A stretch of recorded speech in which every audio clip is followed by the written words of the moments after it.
What's up, guys? MisterWaterMelon here, and today I'm bringing you another Throwback Thursday review. This is going to be for October of 2014.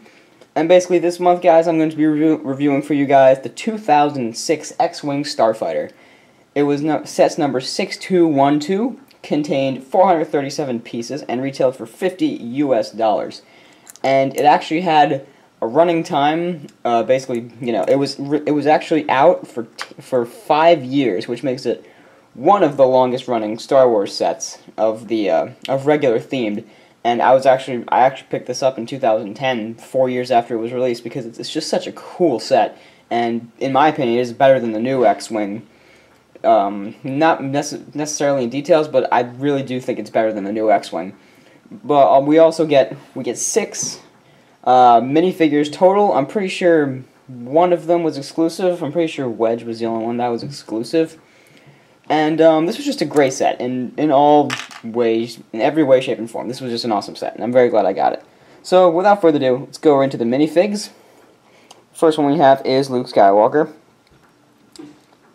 Notice this is an older version of him. He still has the chrome, which I just dropped. Sorry about that. The chrome lightsaber.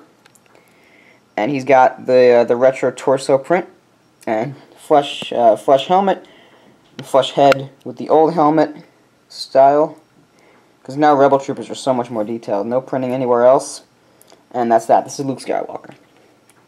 Next up is the exclusive one, Wedge Antilles. He just has a smiley face. What's exclusive really is his helmet, which is very accurate, very detailed, and I really like this minifigure. However simple, still a great minifigure. Next up we have a Hoth Han Solo. Obviously with that old face detail, and getting up and closer to the torso print, into the standard Han Solo type legs with no back printing, and obviously the brown hair. And that's pretty much Han Solo, like in the dark blue color. Next up we have Princess Leia, who I was actually just looking up facts about this set just to get me prepared for the review. And this hair is actually inaccurate to Episode 5, because this is her Episode 4 hair. Yet, this is an Episode 5 minifigure, so whatever with that. No back print, we just saw. But great torso print with the jacket from the beginning of Episode 5. And that old face style. So that's Princess Leia. Next we have the old version of Chewbacca, old as of this year. With the new Chewbacca, it looks really cool, and this guy can be used as Wookiee warriors, but still, a very classic minifigure. That's one of the longest-lived minifigures before it got a redesign. And last but not least is R2-D2. This is another old style of him, because the printing on the headpiece was raised up for some reason. Nowadays it looks a lot better, but this is actually one of the only R2-D2s I have. I don't have any of the newer ones at all. This is the most updated version of R2-D2 that I have. No back. And yep, that's R2. So we're going to clear the minifigs off, and I will get onto this amazing vehicle, which is the X-Wing itself. One of the really main reasons that I like this X-Wing better than the old ones, jumping right into the features, is that you can take R2-D2 here and put him right into the X-Wing. Now you might notice, now you're asking yourself, wait, what? This is not a new feature. Well, in the new X-Wing, he has to turn to his side to be put in. But this is perfectly movie accurate, and he fits straight in, just like that. With an awesome printed piece right here and here. Looks like the control panels that he's working on. So anyway, it's a decent sized ship, it's probably the same size as all the new X-Wings. But delving into the features and details, just some nice. It's really an old school vintage set, so this is why I really like that I have it. And you see, wasn't the best construction. It's using rubber bands to hold the S-foil together. But that's perfectly fine.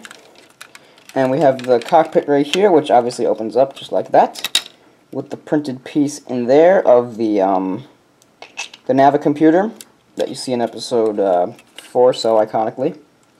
And we're going to take, for this purpose, because this is Luke's X-Wing, we're going to take Luke here, and we're going to put him right inside of the X-Wing.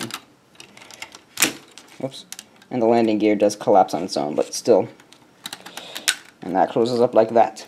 Why? The reason I said Luke's X-Wing is because this X-Wing is actually interchangeable.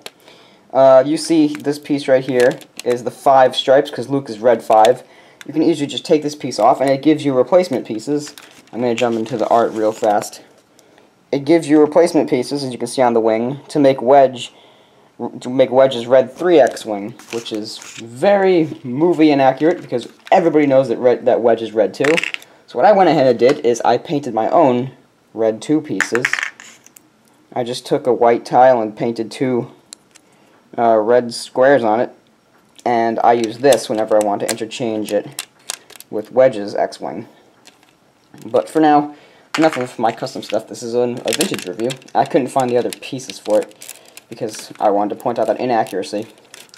But that's basically the identification marker on it. You see, going into this landing gear, it's just this one piece of landing gear that folds up like that. Very simple. And this is the rest of the landing gear, but doesn't collapse. It works.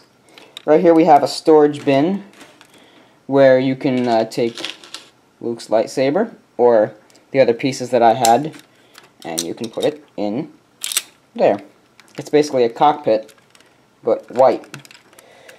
Alright, moving on to the engine details. The engines are pretty much the same everywhere. There's just this engine piece, pretty much, with extra details. You got those headlights, the blasters, which look really cool, really vintage. The new ones look more accurate, but I like this. I just like this better. This is such an awesome set. And obviously, there's the back details with the engines, as you can see, that iconic engine back. And you see the S-foil contraption back here if you lift open this flap.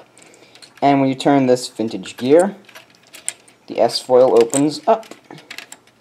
Just like that. Just like all the new sets open up. And you can fly the X-Wing around, you know, coming in for an attack. Yeah, I just love playing with this set. I don't really usually play with Legos, but this is a fun one to fly around. I have the kid in me just begs to come out sometimes. So collapsing the S-foil, you have to collapse the S-foil to be able to display the X-Wing, which makes sense because, you know, it's in landing mode.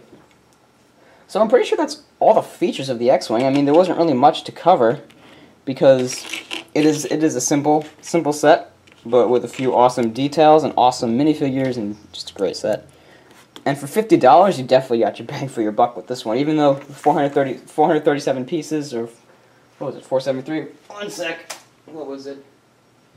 Yeah, 437 pieces, a little bit shy, but you know, it's perfectly fine.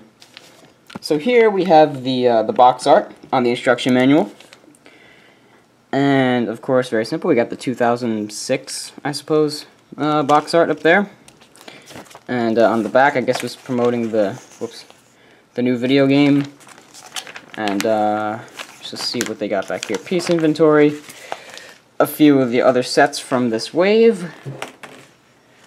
And I'm knocking down all these minifigures. And of course, they give you all the features. All the features of the X-Wing that I just showed you pretty much. See the swapping thing right there with those 5 tiles. But I didn't like that at all because it's so horribly inaccurate. And yeah, that's pretty much the entire build. And see, it says Red 3, but I actually confirmed it with myself. I watched the movie again after I got the set to make sure that he's actually Red 2, because I hear it very clearly. He says Red 2 standing by. So that's the only con about the set. That is honestly the only con I can think of for the set. And this was a great one. I don't know how much it retails for on eBay or Bricklink or anything like that, but there obviously is an X-Wing out right now, and also the UCS X-Wing, which is really cool, but obviously too big. I'm not going to get it, but it's still awesome because I do have this X-Wing, which I really, really enjoy. So that's pretty much it for this Throwback Thursday review, guys. So be sure, thank you guys very much for watching. Be sure to leave a like if you did enjoy. Leave a comment down below. What do you think of this set? Do you remember it? Do you have it? What do you think of the new X-Wings? All that fun stuff, leave down in the comment section below. And make sure to subscribe for more of these Throwback Thursday reviews, as well as mocks, animations, hauls, analyses. All things LEGO Star Wars are right there on Watermelon Studios, so go ahead and subscribe if you haven't. Thank you guys very much for watching this Throwback Thursday review. This has been Mr. Watermelon. Peace out, guys.